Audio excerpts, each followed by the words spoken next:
Press the bell icon of the ePathshala channel and never miss another update. So भाई we are back with a new part of this video. दोस्तों political science का ये chapter 9 है और ये second book है हमारी political science की। दोस्तों चैप्टर का नाम है पीस, जिसे आप हिंदी में शांति बोलते हैं, और ये वीडियो का पहला पार्ट है। मेरा नाम विजय है और आपका बहुत बहुत स्वागत है हमारे ई पाठशाला के चैनल में।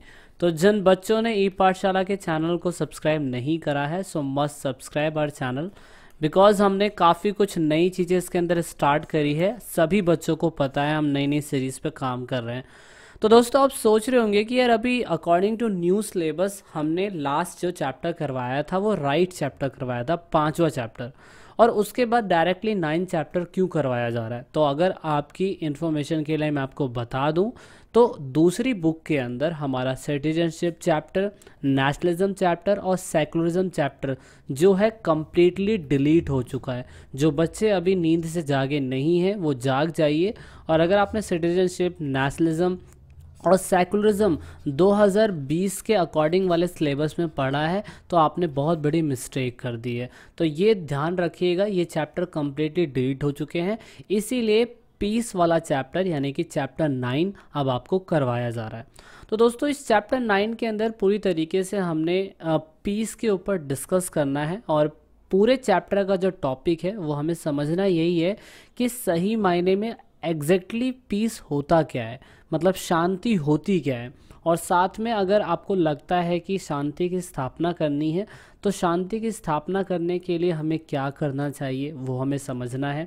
साथ में आपको ऐसा लगता है कि अगर हमें शांति स्थापित करनी चाहिए तो हमें वायलेंस यानी कि हिंसा भी करनी पड़ती है कभी कभार, और ये चीज़ आपको बहुत अटपटा सा लगेगा कि यार इस्टेब्लिशमेंट ऑफ पीस के लिए हमें वायलेशन करना पड़ता है, हिंसा करनी पड़ती है, जबकि गांधी जी ने तो कहा है कभी हिंसा करनी ही नहीं चाहिए। तो ये चैप्टर का टॉपिक है। साथ में आपको बताना है कि अगर समाज में अगर वायलेशन हो रहा है सोसाइटी के अंदर तो उसके कारण क्या हो सकते हैं, क्योंकि देखो शांति का मतलब ना वायलेशन को ख़त्म करना है बस, और वायलेशन को ख़त्म करना है तो हमें जानना पड़ेगा कि वायलेशन किस किस वजह से हो रहा है, और अगर हमें उन वायलेशंस का कारण पता चल गया तो हम उनको क्या कर सकते हैं, सॉल्व कर सकते हैं, और अगर हमने सॉल्व कर दिया तो समाज में शांति स्थापित समझो, ठीक है ना। तो इस पूरे चैप्टर का मेन टॉपिक ये है और हमें इसी के बारे में समझना है, और हम 2 पार्ट के अंदर इस वीडियो को ख़त्म कर देंगे। तो सबसे पहले जानते हैं हम इंट्रोडक्शन, क्योंकि चैप्टर पीस से रिलेटेड है, इसीलिए हमें जानना पड़ेगा कि पीस होता क्या है। तो दोस्तों पीस का मतलब है वॉर से शांति होना, दंगों से शांति होना, नरसंहार यानी कि बहुत बड़ी मात्रा में लोगों को जान से मार देना, ये सब पूरी तरीके से गतिविधियां ख़त्म हो जाए, इसे हम शांति बोलते हैं। यानी कि absence of war, raids, massacre, such type of activities called the peace. Terrorism जैसी एक्टिविटी देश में शांति नहीं ला सकती, ये सारी चीज़ें देश में शांति नहीं ला सकती और ना ही यूनिवर्स में शांति ला सकती है। इसीलिए अगर हम समाज में इन चीज़ों को ख़त्म कर दे, ऐसी एक्टिविटीज़ को ख़त्म कर दे, या होने वाले वायलेंस को ख़त्म कर दे, हिंसा को ख़त्म कर दे, तो समाज में एक पीस यानी कि शांति की स्थापना हो सकती है। ओके, अब शांति के लिए बहुत से लोग सोच रहे होंगे शांति आंटी की बात तो नहीं हो रही, तो ऐसा कुछ भी नहीं है, शांति की ही बात हो रही है, पीस की ही बात हो रही है। तो ये है हमारा पीस का मेन मीनिंग, ये आप चाहें तो कॉपी पे लिख सकते हैं। आपने चैनल सब्सक्राइब नहीं करा है तो सब्सक्राइब आवर चैनल, भाई बहुत सारी मेहनत कर रहे हैं आप सभी के लिए। तो this is about the peace. अब देखिए पीस के लिए आपके सामने एक टेरेसा बन जाती हैं। यार ये एक ऐसी लेडी थी जिन्होंने अपना पूरा जीवन, मदर टेरेसा ने लोगों की हेल्प करने में बिता दिया। शांति के लिए महात्मा गांधी कुर्बान हो गए, उन्होंने देश के अंदर मैं बोल सकता हूँ इतना कुछ किया, हमें आज़ादी दिलाई, और अहिंसा तो इनका सबसे इम्पॉर्टेंट हथियार था, वेपन था। नेल्सन मंडेला जो 22 से 26 साल आई थिंक अप्रॉक्स है, जो भी है, वो इतने साल जेल में रहे और फिर भी उन्होंने देश के अंदर शांति कायम करने की कोशिश करी। और मार्टिन लूथर किंग, इन्होंने भी साउथ अफ्रीका के अंदर बहुत अच्छे काम करे। तो कहने का मतलब है कि ये सही वर्कर्स हैं जिन्होंने पीस की इस्टेब्लिशमेंट करी। और साथ में बहुत से ऐसे कंट्रियों को लगता है कि अगर हम देश में परमाणु बम यानी कि एटॉमिक वेपन्स बना दे तो शायद से हम शांति ला सकते हैं। तो ऐसा नहीं है कि हम किसी भी कंट्री के अंदर the consequences of atom weapons led to the people think about the peace. बहुत से ऐसे लोगों को लगता है कि परमाणु हथियार का परिणाम स्वरूप ये होगा कि लोग शांति के बारे में सोचने लगेंगे। तो मैं इसका जीता जागता एग्जाम्पल आपके सामने रियल लाइफ में बता सकता हूँ कि ऐसा नहीं है कि किसी कंट्री के पास ज़्यादा परमाणु बम होंगे तो वो उनको मद्देनज़र रखते हुए कहीं ना कहीं ये दिखाएगा कि हम शांति कायम कर सकते हैं। एग्जाम्पल के लिए आप देखेंगे क्यूबा मिसाइल संकट। दोस्तों क्यूबा मिसाइल संकट एक ऐसा संकट था जो 1962 के टाइम पीरियड में हुआ था। हुआ ये था कि यूएसएसआर, जैसे आप रशिया कंट्री बोलते हैं, रशिया कंट्री ने क्यूबा एक कंट्री है वहाँ पे मिसाइलें तैनात कर दी थी और मिसाइलें तैनात करने के बाद वो अमेरिका के बहुत सारे हिस्सों को एक ही बारे में उड़ा सकता था। तो इस तरीके से आप देख सकते हैं कि एक ही बारे में कितने सारे लोग मारे जा सकते थे।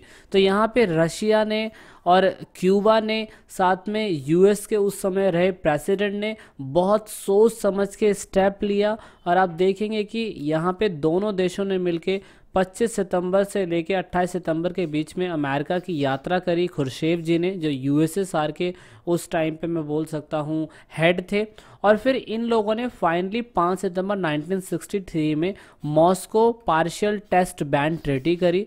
तो उस टाइम पीरियड पे संधि करी जिसे मॉस्को आंशिक परमाणु संधि निषेध बोला जाता है।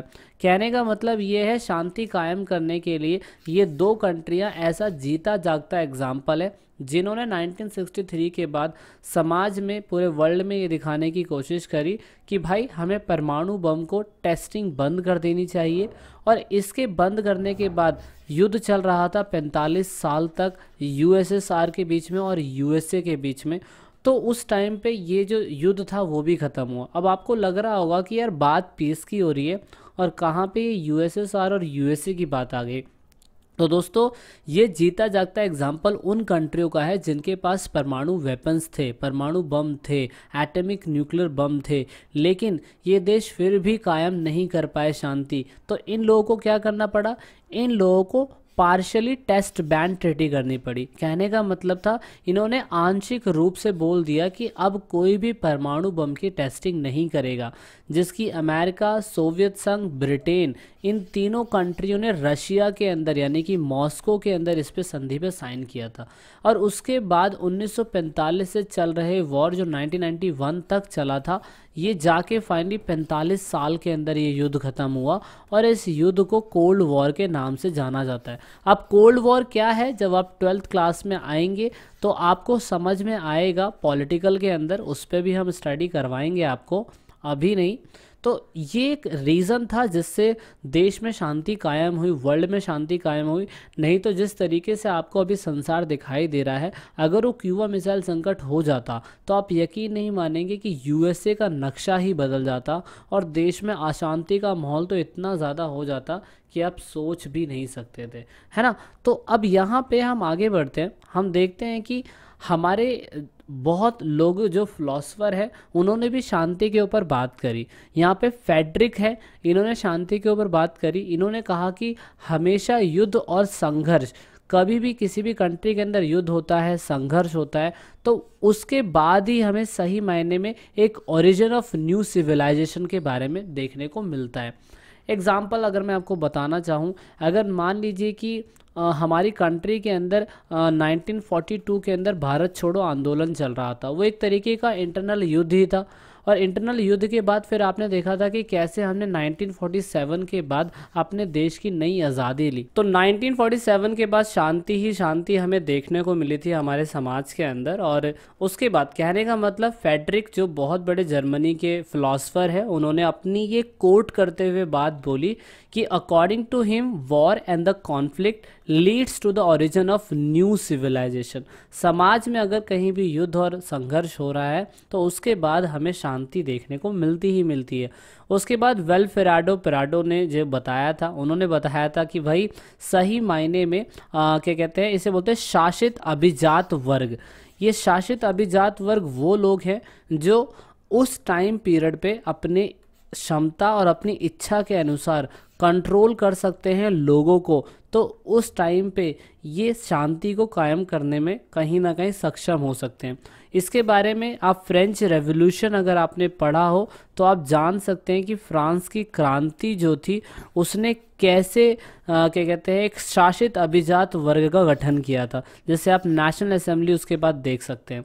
तो कहने का मतलब है कि ये जो फिलॉसफी है इनकी, ये शांति से ही रिलेटेड बातों को बताती है।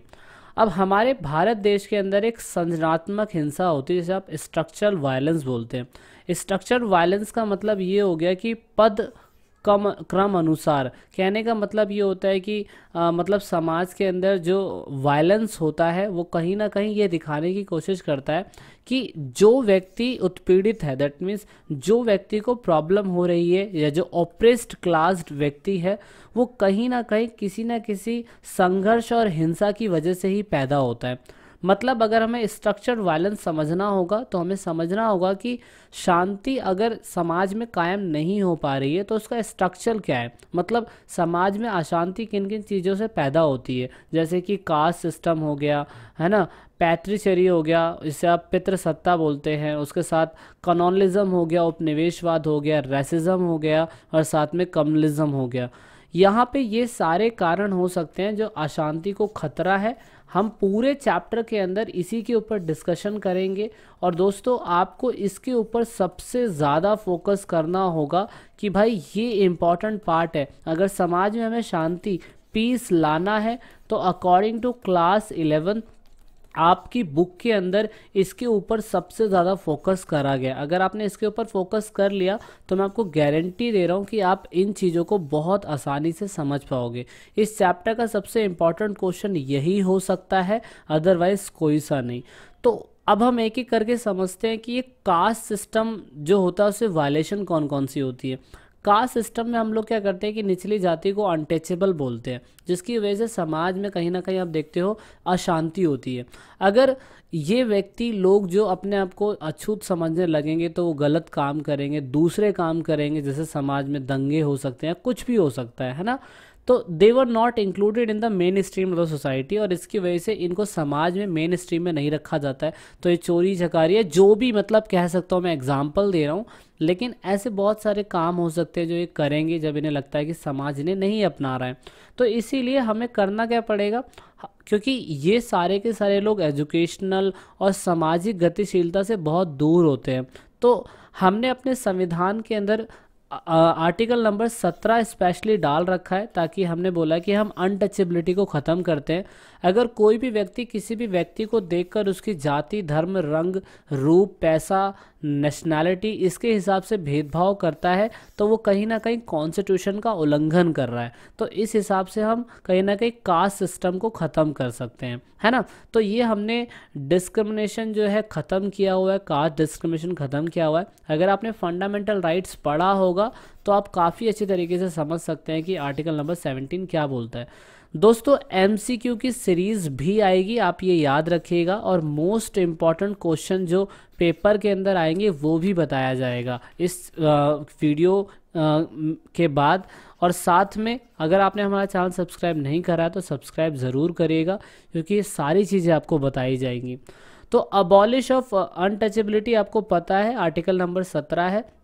इसमें बोला गया है किसी भी व्यक्ति को अगर अनटचेबिलिटी की वजह से दिक्कत आ रही है, चाहे वो कुछ भी हो सकता है, तो उसके खिलाफ दंडनीय अपराध हो सकता है अगर कोई भी व्यक्ति करता है। ये पनिशेबल ऑफेंस है अकॉर्डिंग टू कॉन्स्टिट्यूशन। अब दूसरी बात करते हैं पितृसत्ता की।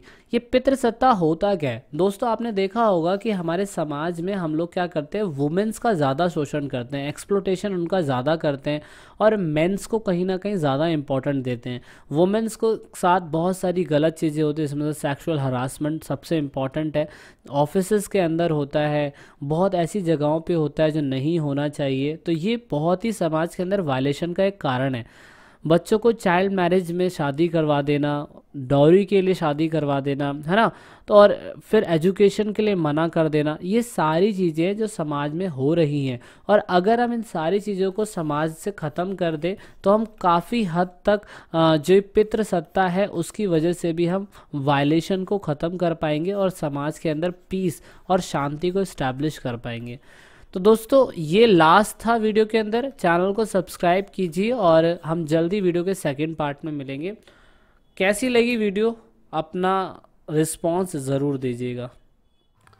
तो लास्ट में दोस्तों, अगर आप वीडियो को देख रहे हैं और ई पाठशाला चैनल के आप सब्सक्राइबर हैं या नए सब्सक्राइबर हैं, तो ईट पाठशाला की टीम से आप सभी को यही रिक्वेस्ट है कि आप इन सभी वीडियो को अपने दोस्तों के साथ शेयर ज़रूर करें और कोशिश करें कि आप दूसरों को शेयर करवाने के लिए बोलें, क्योंकि आप जितना वीडियो को शेयर करेंगे उतना ही हम और लोगों की मदद कर पाएंगे, क्योंकि पढ़ेगा इंडिया जब भी बढ़ेगा इंडिया। तो वीडियो के लास्ट में वीडियो को एंड तक देखने के लिए, चैनल को सपोर्ट करने के लिए बहुत बहुत धन्यवाद। जय हिंद, जय भारत।